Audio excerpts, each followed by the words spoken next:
One of Canada's most notorious and troubled neighborhoods could be about to get a makeover. Vancouver's mayor has unveiled a plan to revitalize the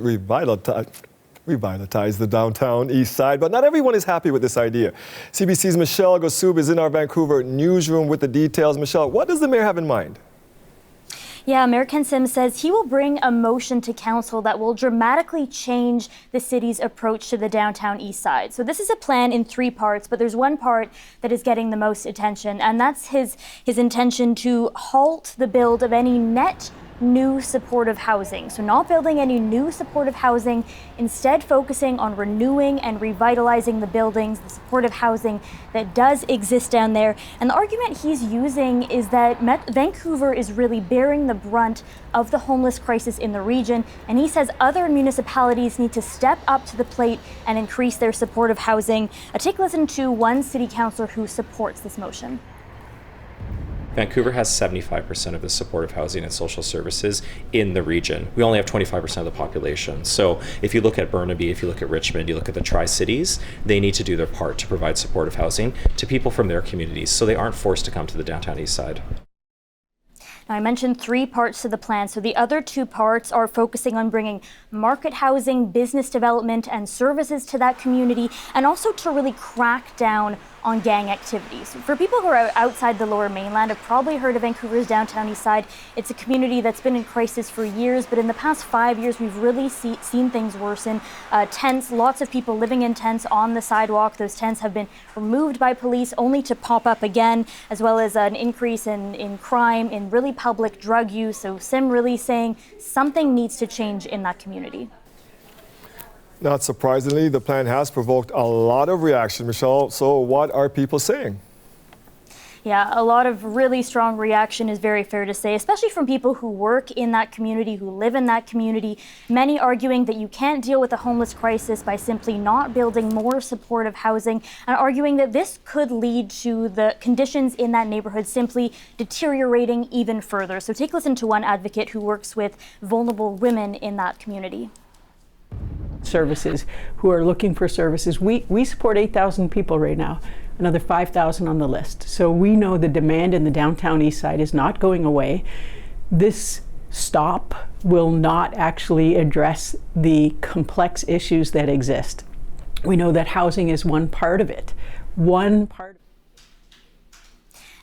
Now, one of Sim's arguments is that hundreds of millions of dollars have been put into this neighborhood over the years. Despite all that, conditions continue to worsen, so there needs to be a new approach, and that focusing all the resources in this one neighborhood does not appear to be helping.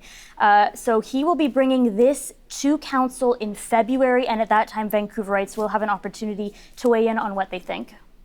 Michelle Gosub in our Vancouver newsroom. Thank you, Michelle. Now, to break down what Mayor Sim's comments mean for housing in Vancouver, we're joined by Ravi Kahlon. Ravi is BC's Minister of Housing and Municipal Affairs, and he joins us tonight from Delta, BC. Thank you for taking the time. Minister, what do you make of Mayor Sim's decision to pause new construction and supportive housing in the Downtown Eastside?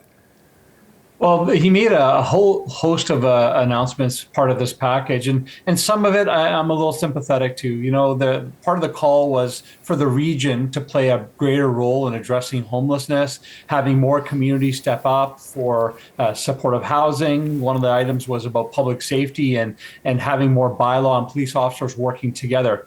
I'm supportive of all that. The challenge becomes on the supportive housing side. I mean, we don't have an application right now for a new supportive housing site in front of council.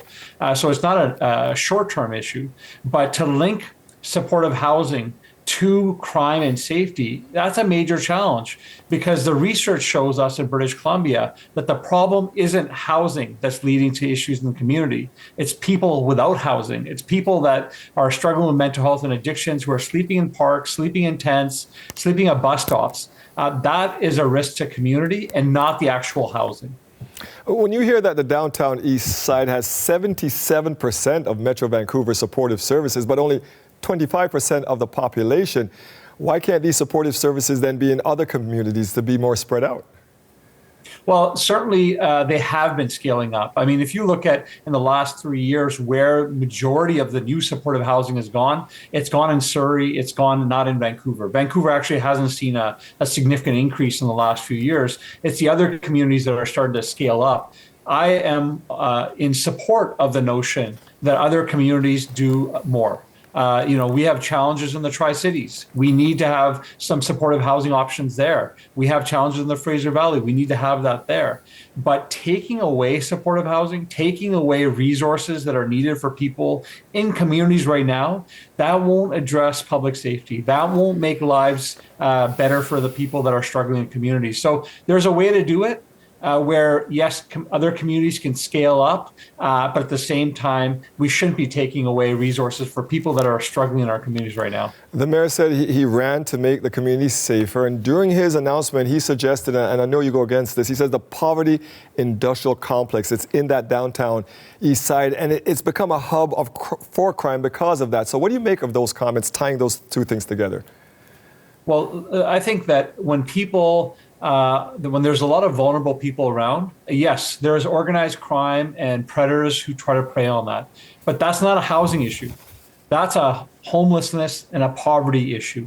And regardless if it's in the downtown east side, if it's in Vancouver, different parts of Vancouver, it's a different community. It's unfortunate that that element exists, and we need to address that. So I'm supportive of that. And if the mayor wants to work together on those initiatives, we should be going after those bad actors.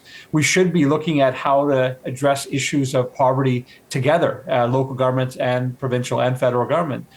But again, linking supportive housing to that is false. Like we have seen through our research that 33% decrease in incarcerations, 50% decrease in hospital stays, dramatic drop in bylaw calls when you have housing available for people.